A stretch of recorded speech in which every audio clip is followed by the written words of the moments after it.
city's going to net, when you consider taxes, which they're paying in addition to fair market value rent, the city's going to net over the course of 99 years approximately $7 billion in income.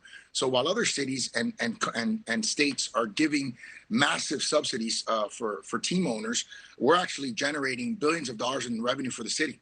What do you think your chances are of getting the World Cup eventually to play a few games in Miami?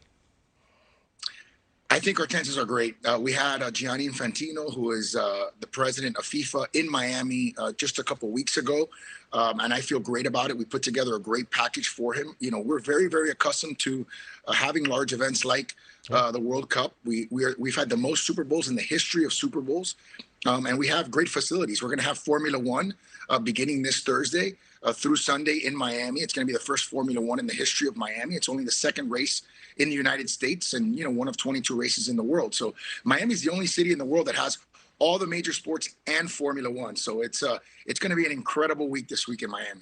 You are positioning Miami as very much the city of the future, always looking forward. I mean, you and I have spoken many times about your use of crypto. You got the soccer stadium, you got the Grand Prix, you got the vibe. I used to think of California as always the place of the future. That's where the future was. But, you know, I got to say, I don't mean to flatter you, but increasingly, I think of Florida in exactly the same way. And I'll bet you agree with me. I totally do. I mean, obviously, the place of the future is where people congregate. We now have critical mass. We've moved $2 trillion in assets under management companies in the last 18 months. We've grown our venture capital pipeline by 200%. We're number one in tech job growth. We have an unemployment rate of 1.4%. And as you know, Financial Times just named us the most important city in America. So things are looking very, very good in Miami as we position ourselves into the next generation. I've never asked you, but are you a Democrat or a Republican?